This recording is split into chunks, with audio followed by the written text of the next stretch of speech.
जिज्ञासु दर्शकों बहुत बहुत अभिनंदन है। स्वागत है आप सभी का इस चैनल पर। प्रत्येक दिवस की भांति आज भी हम श्री शिव महापुराण पर चर्चा का कार्यक्रम, कथा का कार्यक्रम लेकर उपस्थित हुए हैं। और आज जो हमारी चर्चा का विषय है वह है शिव प्रयास का क्या फल होता है, अर्थात भगवान शिव की सेवा करने का, उनकी पूजा करने का, उनकी आराधना करने का क्या फल होता है वो आज के इस व्याख्यान में हम समझने वाले हैं। पिछले के व्याख्यान में हमने जाना कि पंचाक्षर मंत्र की क्या महिमा है, प्रणव क्या है, पंचाक्षर मंत्र क्या है, ये हम पिछले व्याख्यान में श्रवण किए हैं। आज के इस व्याख्यान में हम भगवान शिव की सेवा आराधना करने का, शिव प्रयास का क्या फल होता है वो हम समझने वाले हैं।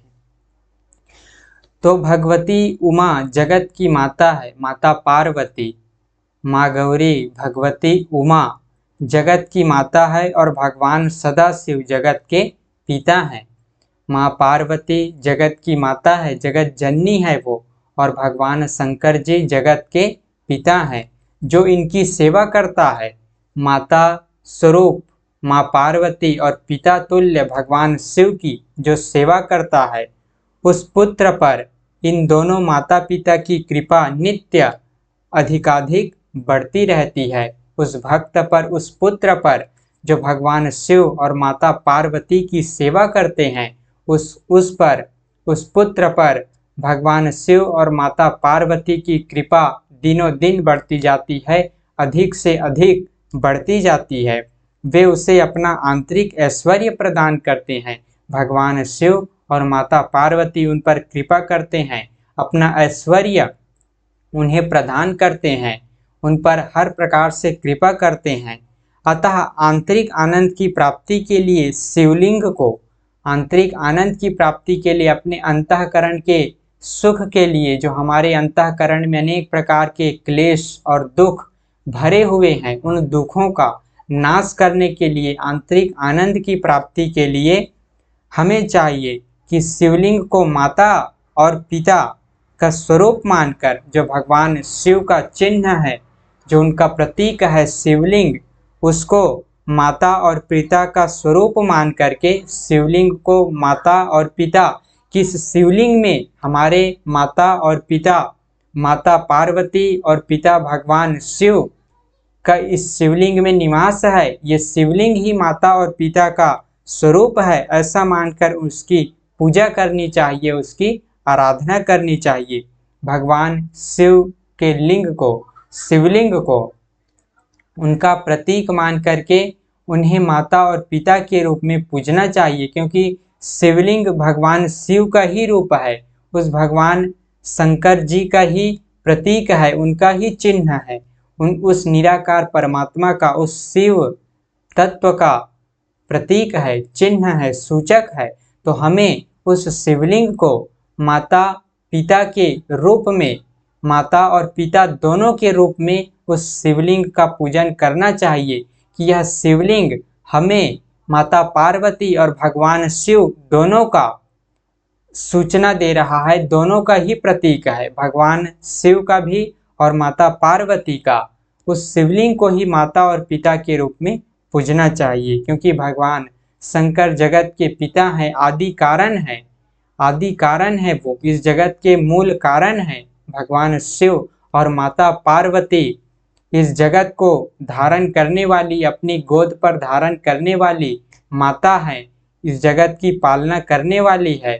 तो इस तरह से उस शिवलिंग को हमें माता और पिता के रूप में पूजना चाहिए कि ये शिवलिंग ही, भगवान शंकर जी का शिवलिंग ही हमारे माता हैं, पिता हैं, इन पर भगवान शिव और माता पार्वती दोनों विद्यमान हैं, दोनों का वास है, ये दोनों का ही प्रतीक है। शिवलिंग भगवान शिव, पिता तुल्य भगवान शिव और मातृरूपा माँ जगत जननी पार्वती, दोनों का ही ये शिवलिंग प्रतीक है, दोनों ही इनमें वास करते हैं, शिवलिंग में वास करते हैं। ऐसा जान करके, ऐसा विश्वास के साथ, ऐसी श्रद्धा के साथ हमें शिवलिंग की पूजा अर्चना करनी चाहिए और जो ऐसा करता है, जो शिवलिंग की पूजा करता है, उस पर भगवान शिव और माता पार्वती कृपा करते हैं, उनको अनंत फल देते हैं, उन पर अपना अनुग्रह करते हैं, कृपा करते हैं और उन पर जो है उस ऐसे पुत्र पर, ऐसे भक्त पर उनकी कृपा दिनों दिन बढ़ती जाती है, अधिक से अधिक बढ़ती रहती है। भक्ति पूर्वक की गई शिव पूजा सही भक्ति भावना से, निर्मल मन से, श्रद्धा और विश्वास दोनों होना चाहिए। श्रद्धा भी होना चाहिए, क्योंकि श्रद्धा होगा तभी हम उसकी ओर बढ़ेंगे, हम उसकी ओर लगन लगाएंगे। किसी चीज के प्रति अगर हमारे मन में श्रद्धा है तो हम श्रद्धा रूपी उस डोर से उनसे जुड़ेंगे और विश्वास रूपी खूंटे से हमारी श्रद्धा मजबूत होगी, दृढ़ होगी। तो श्रद्धा और विश्वास दोनों होना आवश्यक है। तो उस शिवलिंग को माता और पिता जान करके उनका पूजन करना चाहिए, श्रद्धा और विश्वास के साथ पूजा करना चाहिए, भक्ति पूर्वक निर्मल मन से अपने मन को स्वच्छ करके भगवान शिव को समस्त अपने कर्मों को अर्पण करके, स्वयं अपने आप को समर्पण करके, भगवान शिव माता पार्वती को अपने आप को समर्पण करके, समर्पित करके भक्ति पूर्वक उनकी पूजा करना चाहिए, उनकी आराधना करनी चाहिए, उनसे प्रार्थना करनी चाहिए। शिव पूजा मनुष्यों को पुनर्जन्म से छुटकारा दिलाती है। भक्ति पूर्वक की गई शिव पूजा मनुष्यों को ये पुनरागमन से, पुनर्जन्म से, बार बार जो हम जन्म ले रहे हैं, बार बार मृत्यु को प्राप्त हो रहे हैं, हमें अनेक कष्ट हो रहा है। जब हम माता के गर्भ में होते हैं तो भी हमें वहाँ उस गर्भ में अनेक कष्ट होता है। इस संसार में आते हैं तो भी हम अनेक प्रकार के चीज़ों में फंस जाते हैं, अनेक प्रकार के माया के बंधन में हम फंसे हुए कर्मों को करते हैं, अनेक प्रकार के दुख भोगते हैं। तो इस तरह से और मृत्यु के समय भी हम कष्ट उठाते हैं। तो जन्म, मृत्यु और इस संसार में अनेक कष्ट हैं जिनका हम भोग कर रहे हैं।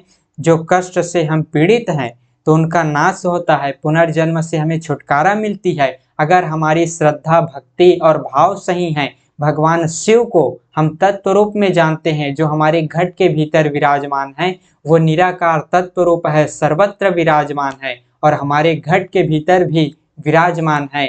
तो हम उन्हें घट के भीतर उनका दर्शन करें, उनसे प्रार्थना करें कि हे प्रभु, आप हमें घट के भीतर दर्शन दीजिए, आप हमें इस जन्म मरण से मुक्त कीजिए, आप ही हमारा मूल स्वरूप हैं, हमें अपने मूल स्वरूप से मिलवाइए, घट के भीतर आप हमें दर्शन दीजिए और हमारे चित्त वृत्तियों का निरोध करके इस संसार की तमाम छल और प्रपंच से, इन वृत्तियों से, इन चित्त वृत्तियों से, इन संसारिक वृत्तियों से हमें मुक्त करके अपने स्वरूप में स्थिति दीजिए, अपने स्वरूप में हमें स्थित कीजिए। ऐसी श्रद्धा, विश्वास और सही समझ के साथ अगर हम शिव जी की उपासना करते हैं तो हमें अवश्य ही इस पुनर्जन्म से छुटकारा मिलेगा। निरंतर अभ्यास को बनाए रखना चाहिए, निरंतर अभ्यास करते रहना चाहिए। ऐसा नहीं कि हमने आज किया और फिर कल नहीं किए, हमें निरंतर उस भगवान शिव की ओर अग्रसर होना चाहिए। अपनी चित्त वृत्तियों का निरोध करके उस भगवान शिव का ध्यान करना चाहिए, जो हमारे घट के भीतर विराजमान है। निरंतर हमें ध्यान साधना में बैठना चाहिए, अभ्यास में बैठना चाहिए। तो इस तरह से अगर सही समझ के साथ हम भगवान शिव की भक्ति करते हैं, भगवान शिव को प्राप्त करने का प्रयास करते हैं, शिव जी की उपासना करते हैं, शिव जी के समीप निवास करना ही शिव जी की उपासना है।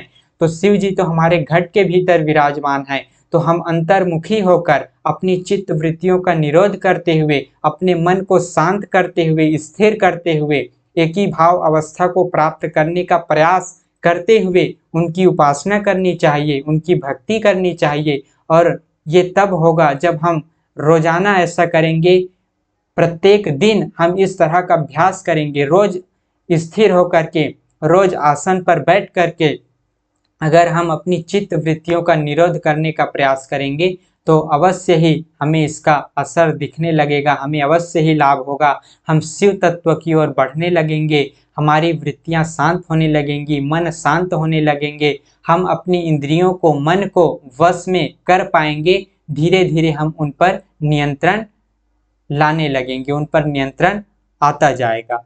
तो इस तरह से सही समझ के साथ, सही विवेक और ज्ञान के साथ अगर हम शिव जी की उपासना करते हैं, औपचारिकता का त्याग करके हमें एक गंभीर भाव से, एक गंभीरता के साथ अगर हम इस मार्ग पर चलते हैं, आत्मज्ञान के मार्ग पर चलते हैं, उस शिव तत्व को प्राप्त करने के मार्ग पर चलते हैं, अपने मूल स्वरूप की ओर अग्रसर होते हैं, जो शिव ही हमारा मूल स्वरूप है, वही राम है, वही कृष्ण है। अगर हम उनको तत्व रूप में जो हमारे घट के भीतर विराजमान है, उनकी ओर अगर हम अग्रसर होते हैं, तो हमें अवश्य ही इस पुनर्जन्म से छुटकारा मिलता है। शिव भक्त की पूजा से, शिव भक्त की पूजा से भगवान शिव प्रसन्न होते हैं। भगवान शिव प्रसन्न होते हैं अगर हम उनकी पूजा करते हैं, उनकी आराधना करते हैं, उनकी भक्ति करते हैं। शिव भक्त साक्षात शिव स्वरूप ही हैं, अतः उसकी सेवा में तत्पर रहना चाहिए। भगवान शिव को अपनी आत्मा मानकर, भगवान शिव को अपनी आत्मा मानकर, क्योंकि वो हमारी आत्मा है। भगवान श्री कृष्ण श्रीमद् भगवत गीता में कहते हैं कि हे अर्जुन, मैं तो सब जीवों के भीतर स्थित उनकी आत्मा हूँ, मैं तो उनका आत्मा हूँ, उनका मूल स्वरूप तो मैं ही हूँ, इसलिए मुझे तत्व से जानना चाहिए। ऐसा भगवान श्री कृष्ण ने गीता में कई जगह कहा है कि मुझको तत्व से जानो, मैं तो घट के भीतर विराजमान जीवों का आत्मा तो मैं ही हूँ, मुझे तत्व से जानो, मेरा चिंतन करो और मेरे स्वरूप को प्राप्त हो जाओगे। ऐसा भगवान कृष्ण ने श्रीमद् भगवत गीता में अनेकों जगह अनेक प्रकार से अर्जुन को समझाया है। तो भगवान शिव तो हमारी आत्मा है, हमारा मूल स्वरूप है। हम अपने मूल स्वरूप को भूल चुके हैं, हम अपने मूल रूप को, मूल स्वरूप को हम भूल चुके हैं कि हम कौन हैं, और इसी कारण से हम इस संसार में भटक रहे हैं। और जिस दिन हमें हमारा मूल स्वरूप का दर्शन हो जाएगा, साक्षात्कार हो जाएगा, उस दिन हम जीवन मुक्त हो जाएंगे। फिर जो है हम मुक्ति की ओर बढ़ेंगे, हमारा मोक्ष हो जाएगा। भगवान शिव की प्रदक्षिणा, नमस्कार और षोडश उपचार से पूजन करने का अत्यंत फलदायी होता है। इस पृथ्वी पर ऐसा कोई पाप नहीं है जो शिव प्रदक्षिणा से नष्ट न हो सके।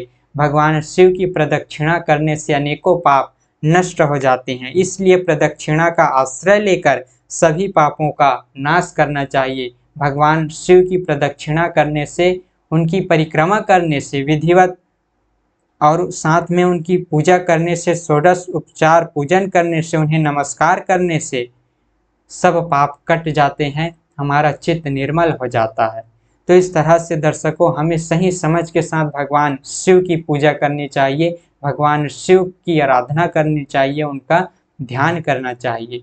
तो ये आज हमने शिव प्रयास का क्या फल होता है वो हमने समझने का प्रयास किया। भगवान शिव जगत के पिता हैं, माँ भवानी पार्वती जगत की माता है। हमें इस दृष्टिकोण के साथ, इस समझ के साथ उनकी आराधना करनी चाहिए। तो आज के इस व्याख्यान को हम यहीं पर विराम देते हैं। पुनः मिलेंगे फिर से अगले दिन आगे की चर्चा का कार्यक्रम लेकर। बहुत बहुत आभार आप सभी का। ओम तत्सत।